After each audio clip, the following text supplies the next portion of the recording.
지난 시간 우리는 사사기를 묵상하고 있습니다.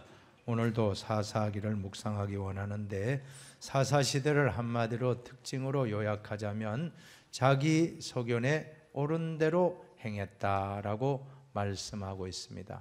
하나님을 떠나고 자기 마음대로, 자기 소견대로 생각하는 대로 살다가 결국 범죄에 빠지고 타락하여 하나님의 진노를 당하여 이방 민족에게 압제를 당하고, 그러면 다시 회개하면 다시 사사를 세워서 구원해 주신다는 것이 한 300년의 역사, 이스라엘의 300년 역사를 사사시대라고 할 수가 있습니다. 지난 시간에는 최초의 사사라고 할 수 있는 온니엘을 살펴보았고, 오늘은 이스라엘 두 번째 사사라고 할 수 있는 에훗이라는 사람을 우리가 만나게 되는데, 온니엘이 통치했던 40년 동안 태평성대를 누렸다라고 했습니다. 그러나 다시금 또 악행을 저지르자 또 압제를 받게 되는 이 사사기에 나오는 네 가지 사이클, 범죄, 그러면 하나님이 심판, 또 이스라엘이 회개하면 하나님이 사사를 보내어 구원하시는 이 사이클이 다시 반복되어 나타난 것을 알 수가 있습니다. 그 말씀이 바로 12절입니다. 12절 말씀을 다 같이 봉독합니다. 이스라엘 자손이 또 여호와의 목전에 악을 행하니라. 이스라엘 자손이 여호와의 목전에 악을 행함으로 여호와께서 모압 왕 에글론을 강성하게 하사 그들을 대적하게 하시매. 또라는 단어를 보시기 바랍니다. 또 악을 행하고 악을 행했더라. 이것이 우리 인간의 모습입니다. 우리 인간은 죄악된 본성을 가지고 있기 때문에 또다시 참 하나님의 뜻을 따라가야 되는데 다시금 또 악을 행하고 죄를 짓는 것은, 이것이 바로 인간의 속성입니다. 누구나 아담 하와 이후로 우리 인간은 다 원죄가 있지 않습니까? 죄를 가지고 있기 때문에 또 죄를 지으면 안 되겠지만 반복해서 또 짓고 또 짓고, 죄는 반복성이 있는 것입니다. 그래서 우리는 늘 깨어 있어야 합니다. 늘 조심해야 합니다. 방심하면 어느 순간에 또 그러한 것들이 올라오고 또 우리의 죄를 짓게 하는 일들이 발생한다라고 하는 것입니다. 그래서 예수님의 제자들에게 뭐라고 말씀하셨습니까? 시험에 들지 않게 깨어 기도하라. 이 말씀은 제자들뿐 아니라 오늘 우리 흰돌교회 성도님들에게도 주님이 주신 말씀인 줄로 믿습니다. 사랑하는 여러분, 죄악이 틈타지 못하도록 늘 깨어 기도하시기 바랍니다. 그래서 성경에 보면 쉬지 말고 기도하라고 말씀한 이유가, 왜 기도하라고 했을까? 죄악을 이기기 위해서, 죄악에 빠지지 않기 위해서는 우리는 쉬지 말고 기도해야 된다라고 하는 것입니다. 또 한 가지 죄를 이기는 방법이 있습니다. 시편 1편에 보면 복 있는 사람은 악인들의 꾀를 따르지 아니하며 죄인들의 길에 서지 아니하며 오만한 자들의 자리에 앉지 아니하고. 같이 우리 읽어봅시다. 오직 여호와의 율법을 즐거워하여 그의 율법을 주야로 묵상하는도다. 죄를 이기는 비결은 깨어 기도하는 것과 더불어서 주야로 말씀을 묵상해야 된다는 것입니다. 우리가 순간적으로 방심하고 기도를 쉬고 기도하지 않고 말씀을 떠나면 방금 또 말씀한 것처럼 또 죄가 우리를 틈타게 된다라고 하는 것입니다. 어느 순간 악인의 꾀를 따라가고 있고, 어느 순간 죄인의 길에 서 있고, 어느 순간 오만한 자의 자리에 앉게 되더라고 하는 것입니다. 그러므로 우리는 항상 쉬지 말고 기도하고 깨어 있고 또 말씀을 주야로 묵상하는 모든 성도가 되기를 축원합니다. 묵상한다는 것은 히브리어로 하가라는 단어인데 작은 소리로 읊조린다는 것입니다. 말씀을 암송하듯이 작은 소리로 계속해서 말씀을 암송하고. 공동번역 성경에는 되새김질이라고 번역하고 있습니다. 묵상한다는 것은 하나님 말씀은 주야로 되새김한다라고 번역하고 있는 것입니다. 한 번 말씀을 알고 끝나지 말고 계속 여러분의 가정에서, 직장에서, 삶의 현장에서 말씀을 또 되새기고 그것이 기도하는 일과 말씀을 묵상하는 것이 죄악을 이기는 가장 중요한 비결인 줄로 믿습니다. 가룟 유다가 어떻게 예수님을 팔아먹는 죄를 저질렀습니까? 그것은 요한복음 13장 2절에 잘 나와요. 마귀가 벌써 시몬의 아들 가룟 유다의 마음에 예수를 팔려는 생각을 넣었더라. 마귀는 생각을 통해서 역사하는 줄로 믿습니다. 그러므로 우리 생각으로는 마귀의 유혹을 이길 재간이 없습니다. 인간의 생각이 아니라 하나님의 말씀을 묵상하시기를 축원합니다. 우리의 생각, 어떤 사람의 말, 누가 나에게 상처 주는 말을 했다라고 그 말을 자꾸 되새기면 큰 불행에 빠집니다. 그 말은 그냥 다 십자가에 못 박고 잊어버리고, 우리는 하나님 말씀, 이 성경 말씀을 항상 주야로 묵상하는 저와 여러분이 되기를 바랍니다. 사람의 말을 묵상하면, 사람의 말을 되새기면 우리는 상처 입고 시험에 듭니다. 그러나 하나님 말씀을 주야로 묵상하면 우리는 영이 살아나고 죄를 이길 수 있는 힘을 얻게 될 줄로 믿습니다. 오늘 우리에게 주시는 하나님의 메시지를 묵상하기를 바랍니다. 저는 오늘 두 가지 말씀을 전하려고 합니다. 첫 번째로는 세상을 위하여 하나님을 버리면 모든 것을 잃게 된다는 것입니다. 13절 14절을 같이 보시기 바랍니다. 에글론이 암몬과 아말렉 자손들을 모아가지고 와서 이스라엘을 쳐서 종려나무 성읍을 점령한지라. 이에 이스라엘 자손이 모압 에글론을 18해 동안 섬기니라. 종려나무 성읍, 종려나무 성읍은 여리고 성을 가리킵니다. 제가 2010년도에 힌돌교에 와서 우리 성도님들과 함께 한 30여 분이 이스라엘 성지순례를 갔던 기억이 나는데, 그때 이 여리고에 도착했을 때 얼마나 나무가 많은지, 종려나무가 너무너무 많고, 또 거기에는 수천 년 전부터 마르지 않는 샘물이 계속 콸콸콸콸 쏟아지는 것을 보고 왔습니다. 그래서 이제 종려나무뿐만 아니라 무화과, 또 오렌지 등등 많은 채소들, 많은 과일들이 생산되는 것을 알 수가 있었습니다. 뿐만 아니라 지정학적으로도 요충지였습니다. 그러므로 여리고성을 정복당했다는 것은 전부 다를 잃었다는 거예요. 그 일대의 지배권들을 완전히 상실했다는 것입니다. 물이 없는데 어떻게 삽니까?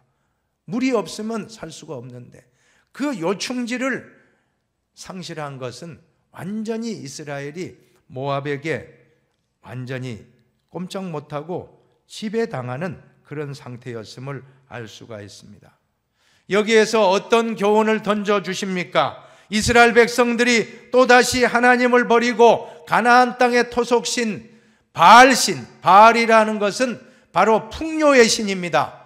바알을 숭배하면 물질적으로 풍족하고 모든 것이 풍족하다라고 해서 미혹에 빠지고 말았습니다. 그런데 역설적으로 풍요의 신을 따라갔는데 가장 먼저 나타난 현상은 가장 풍요한 여리고성을 빼앗겼다라고 하는 것입니다. 참으로 기가 막힌 역설이 아닐 수가 없습니다. 이는 마치 하나님을 버리고 물질만 따라간 공산사상, 공산주의는 유물사건 아닙니까? 다 잘 먹고 다 잘 살게 하겠다. 부자의 거 다 빼앗아가지고 가난한 자에 나눠서 다 잘 살게 하겠다고 물질을 신봉하는 사람들이 영혼이 없습니다. 그런데 하나님을 떠났습니다. 하나님을 버리고 물질적으로 그렇게 좋은 나라 만들겠다 했지만 가장 가난한 나라가 되어버리고 만 것과 너무 흡사합니다. 소련을 보세요. 동구 유럽을 보세요. 아니 북한을 보세요. 해방이요, 우리 북한이 훨씬 잘 살았습니다. 두세 배 잘 살았어요. 모든 공업시설이라든지 전기 시설은 이북에 있었기 때문에. 그래서 해방되고, 그렇게 6.25 또 전쟁이 나고 6.25 이후에도 60년대까지만 해도 북한이 우리보다 더 잘 살았어요. 그러나 70년대부터 역전이 되는, 지금은 GDP가 대한민국이 저 북한보다 한 30배가 높다는 것입니다. 하나님을 믿는 자유민주주의 체제와 하나님을 부정하는 공산주의 체제를 비교한 한 장의 사진이 있어요. 저 한번 사진을 한번 띄워보죠. 야경 사진, 한반도 사진을 보면 너무나 70년 만에 이렇게 차이가 있다는 말입니까? 왜 그렇습니까? 다 같이 인민의 낙원을 만들고 정말 다 쌀밥에 고깃국 먹게 하자고 물질을 그렇게 강조한 북한이 하나님을 버리고 나니까 그렇게 모든 것을 다 상실하는 모습이 되고 말았다라고 하는 것입니다. 사랑하는 여러분, 세상을 얻고자 하나님을 버리면 세상의 모든 것을 다 잃게 되지만, 하나님을 위해 세상의 것을 버리면 오히려 모든 것을 다 얻게 됨을 믿으시기를 바랍니다. 한번 같이 읽어봅시다. 세상을 얻고자 하나님을 버리면 세상의 모든 것을 다 잃게 되지만, 하나님을 위해 세상의 것을 버리면 오히려 모든 것을 다 얻게 됩니다. 정말로 이 말씀을 우리 이스라엘 백성들이 풍요의 신, 물질의 신을 따라갔지만 그들이 제일 먼저 잃은 것은 가장 풍요로운 여리고성을 이방 민족에게 압제당하는 그런 상실의 큰 고통을 겪었다는 것은, 하나님을 떠나면 안 된다는 것을 우리가 믿으시기를 축원합니다. 그래, 두 번째로 드릴 말씀은, 하나님은 장애가 있고 또한 부족한 에웃을 사사로 세워서 이스라엘을 구원해 주셨다라고 하는 것입니다. 15절을 보시기 바랍니다. 15절 말씀을 다 같이 읽어봅시다. 이스라엘 자손이 여호와께 부르짖음에 여호와께서 그들을 위하여 한 구원자를 세우셨으니 그는 곧 베냐민 사람 게라의 아들 왼손잡이 에웃이라. 이스라엘 자손이 여호와께 부르짖었다는 것은 회개했다는 것입니다. 하나님께로 돌아온 것입니다. 하나님을 떠났다가 우상에게 갔다가 다 내려놓고 하나님께로 다시 돌아오는 모습입니다. 부르짖었더니 하나님이 구원자 사사를 세워서 모압으로부터 구원해 주셨다라고 하는 것입니다. 근데 에웃에 대해서 두 번째 사사 에웃을 소개할 때 왼손잡이라고 소개하고 있습니다. 여러분, 왼손잡이라고 하니까 저도 처음에 그렇게 생각했어요. 왼손잡이니까 왼손잡이 그런 운동선수 있잖아요. 왼손잡이 투수 아주 활용가치 높습니다. 왼손 투수 얼마나 잘하는지 몰라요. 야구에서. 또 왼손잡이 권투 선수도, 왼손잡이 권투 선수 세계 챔피언 많습니다. 왼손잡이. 또 왼손잡이 무슨 탁구 선수, 왼손잡이 그런 배드민턴 선수도 있습니다. 왼손잡이가 활용 가치가 매우 높습니다. 훌륭합니다. 그러니까 이 에웃도 왼손을 잘 쓰는 사람이구나 생각하기 쉬운데, 원어를 보면 좀 다르다는 거예요. 히브리어 원어를 살펴보니까 이쉬라는 것은 사람이란 뜻입니다. 사람. 이테르라고 하는 것은 제한되었다, 다쳤다 이런 뜻이고, 다쳐진 사람, 제한된 사람. 야드는 손입니다.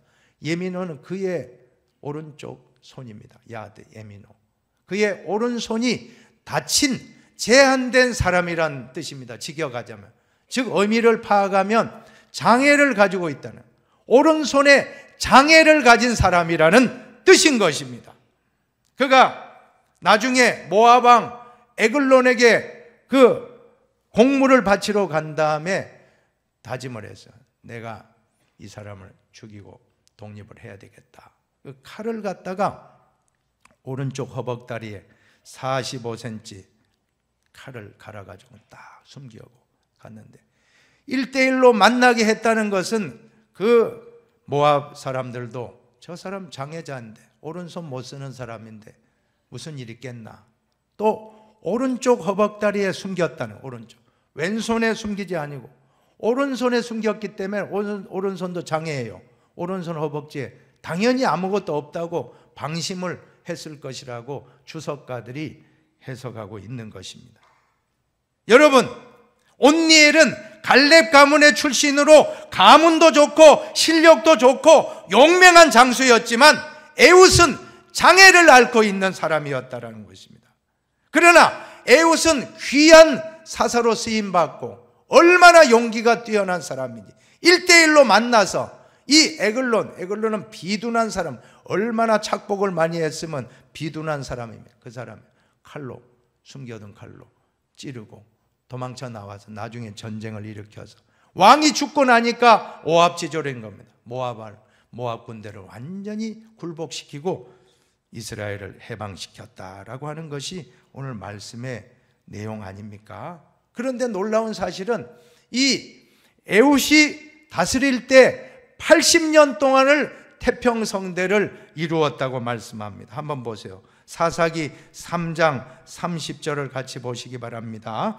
그날에 모압이 이스라엘 수하에 굴복하며 그 땅이 80년 동안 평온하였더라. 무려 80년 동안이나 태평성대를 누리게 한 사람은 사사 중에 유일합니다.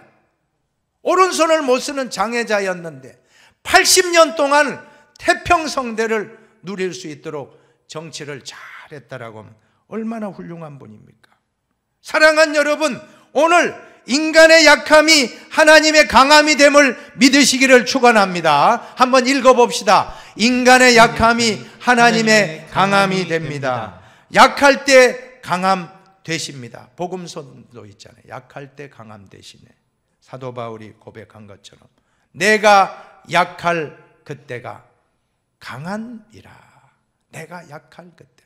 왜 하나님은 약한 자를, 장애를 가지고 있는 에훗을 사용해서 이스라엘을 모압으로부터 구출하고 80년 동안 태평성대를 주셨습니까? 그것은 고린도전서 1장 27절 이하의 말씀을 이루기 위함인 줄로 저는 믿습니다.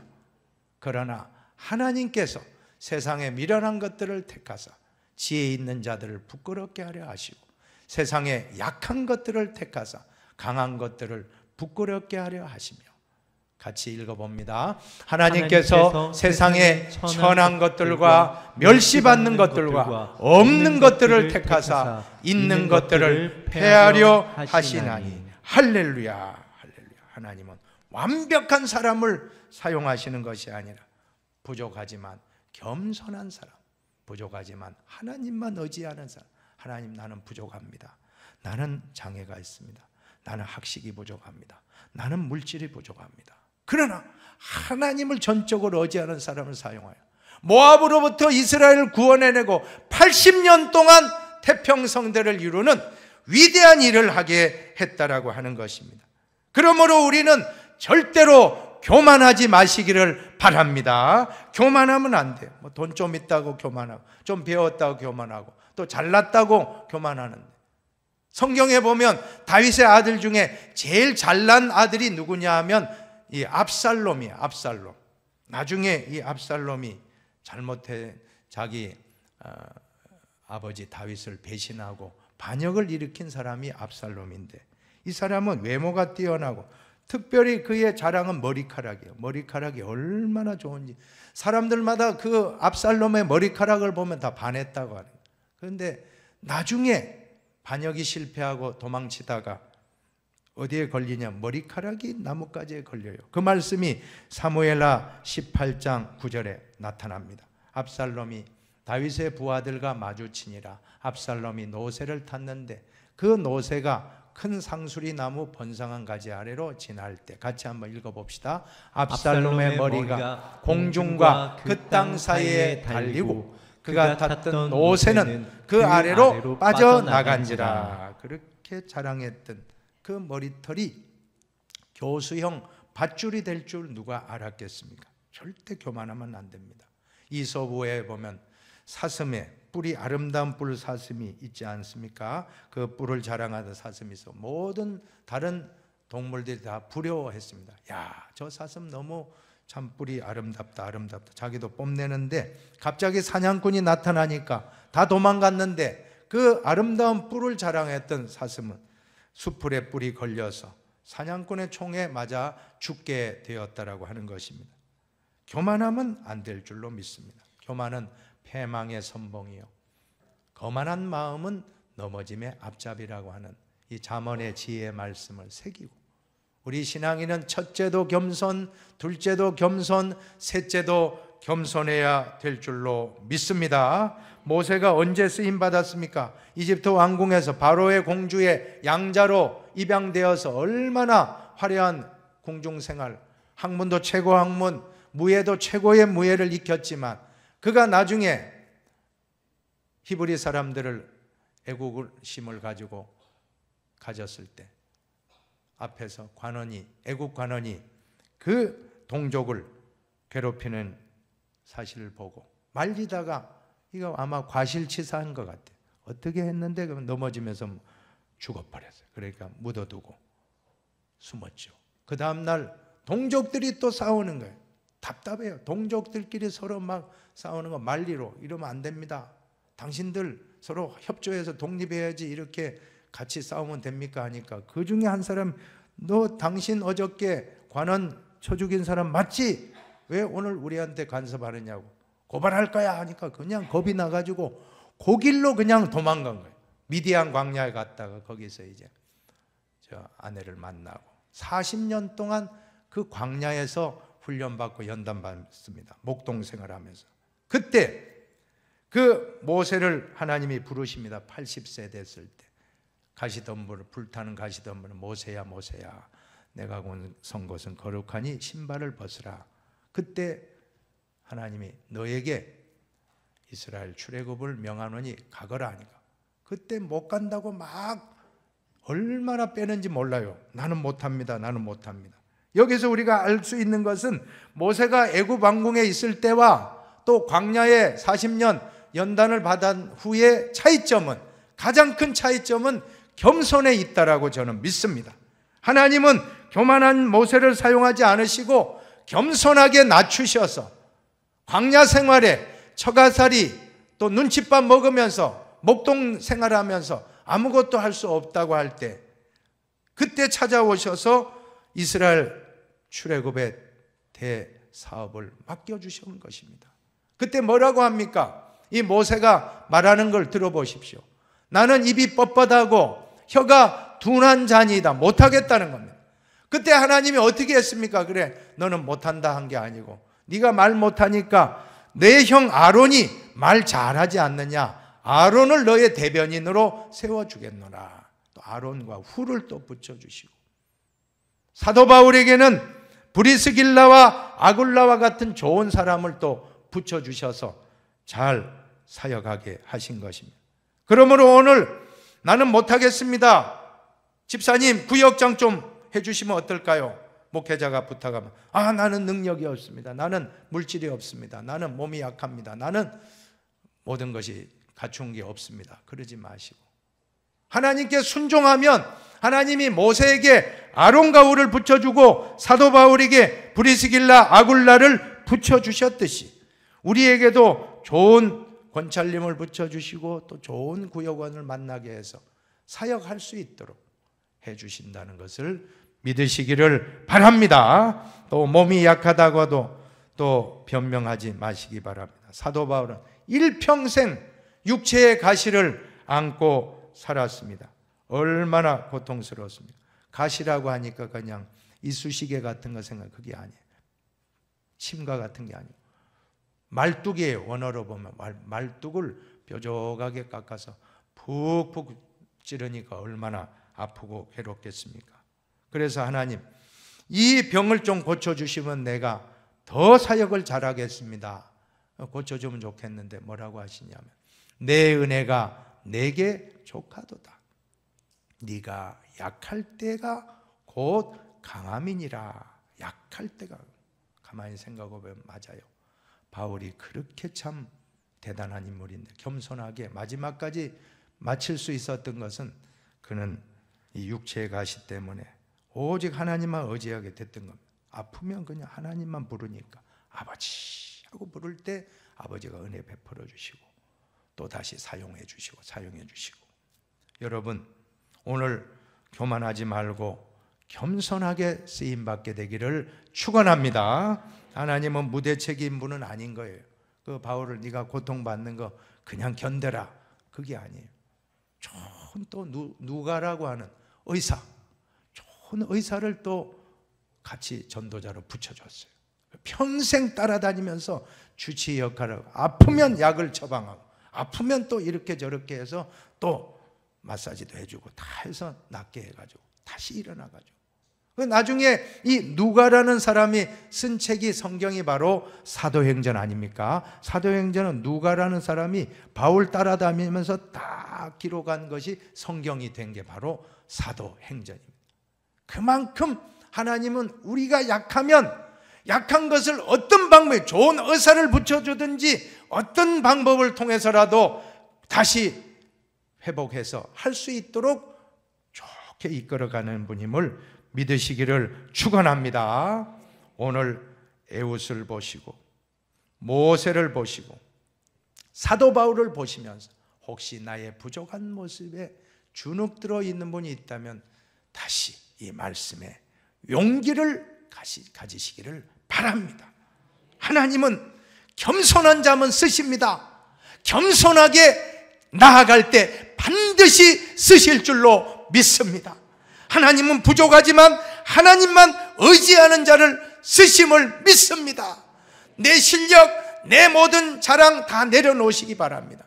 나는 부족하다 할 때 애국과 같은 장애자도 쓰신 줄로 믿습니다. 모세와 같이 말이 어눌한 자도 민족의 지도자로 쓰신 줄로 믿습니다. 사도 바울과 같이 몸이 약한 사람도 그렇게 크게 쓰신 줄로 믿습니다. 오늘 두 가지 메시지를 다시 한번 마음에 새기고 마칠 수 있게 되기를 바랍니다. 우리 첫째 한번 같이 여러분 마음에 새깁시다. 같이 한번 읽어보고 마칩시다. 첫째, 세상을 위해 하나님을 버리면 모든 것을 잃지만 하나님을 위해 세상을 버리면 모든 것을 얻습니다. 아멘. 두 번째도 같이 읽고 마칩니다. 하나님은 완벽한 사람을 쓰시는 것이 아니라 부족하지만 겸손히 하나님만 의지하는 사람을 쓰십니다. 아멘. 꼭 우리 모두 약할 때가 강할 때입니다. 약한 자가 오히려 강한 자를 부끄럽게 하는, 없는 자가 있는 자를 부끄럽게, 미련한 사람이 오히려 지혜롭다고 한 사람, 많이 배운 사람, 학식 많은 사람을 오히려 학식이 부족한 사람이 그 사람을 부끄럽게 한다. 이것이 하나님의 방법입니다. 우리 흰돌교회 성도님들 절대 주눅들지 말고 다 하나님께 귀하게 쓰임받게 되기를 축원합니다.